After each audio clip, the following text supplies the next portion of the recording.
Nicolas Casadi, bonjour. Bonjour Sonia Rollet. Dans les rangs de l'UNC, certains pensent à un complot dit par le président. Je crois que c'est un réflexe partisan tout à fait normal, prévisible. Mais il faut laisser passer le temps de l'émotion et les choses reviendront à l'ordre. Et je crois qu'on y est déjà. Et on comprend que nous sommes en fait devant quelque chose d'historique dans ce pays. Que des autorités à un si haut niveau soient interpellées par la justice comme cela a été le cas, c'est très nouveau. Beaucoup de gens qui ont mon âge n'ont peut-être jamais vécu ça dans ce pays. L'UDPS et l'UNC se sont engagés au changement. Ils ont intitulé leur coalition Cap pour le changement. Cap pour le changement, c'est rebâtir la démocratie, construire l'état de droit, pas le contraire. Il faut savoir qu'il y a un audit qui est fait en même temps qu'une enquête judiciaire.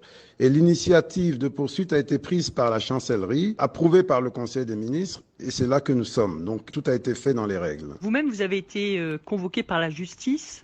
Est-ce que vous ne redoutez pas qu'il y ait d'autres arrestations, par exemple à la présidence, ou vous pensez que la présidence est prête à faire face à cette éventualité? Ma perception est que la présidence, non seulement elle y fait face, mais elle y fait face avec dignité et courage. Maintenant, en ce qui me concerne personnellement, je n'ai aucun problème. J'ai été entendu déjà 4 fois, je le serai probablement une 5e fois. Et je suis prêt à l'être autant de fois que nécessaire parce que c'est la justice de mon pays. Que répondez-vous justement à ceux qui, dans les rangs notamment du FCC, redoutent aujourd'hui une chasse aux sorcières, puisqu'on voit que le gouverneur de la Banque centrale est convoqué, qu'il y a des ministres qui sont convoqués, des anciens ministres qui sont convoqués? Il n'y a pas de raison que la moindre invitation à se présenter devant le juge soit interprétée comme une chasse aux sorcières.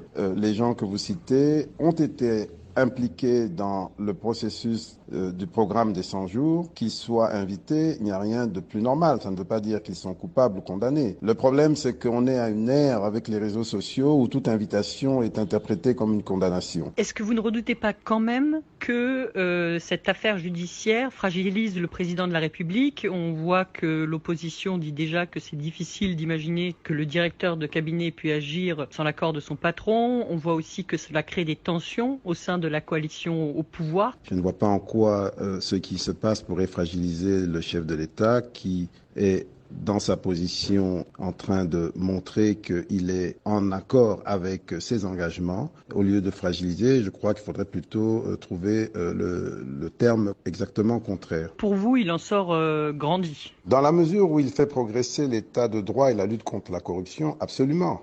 Il n'y a pas de doute là-dessus. Maintenant, c'est vrai que c'est fait dans la douleur parce que ce sont des proches à lui qui sont les premiers touchés, il n'y a pas de doute, mais c'est la République, il est avant tout au service de la République. Quel bilan faites-vous du programme des 100 jours en lui-même? Est-ce le moment d'en parler parce qu'aujourd'hui l'opinion est noyée par cette perception négative? Je crois qu'il faut laisser le temps au temps et viendra le moment d'un véritable bilan où on fera la part des choses. Et au titre du bilan, non seulement il y a quelques bonnes réalisations, même très bonnes, il y a beaucoup de mauvaises choses, de choses qui se sont mal passées, mais il y a aussi énormément de leçons utiles et nous devons nous en saisir pour faire mieux demain. Nicolas Casadi, merci. C'est moi qui vous remercie.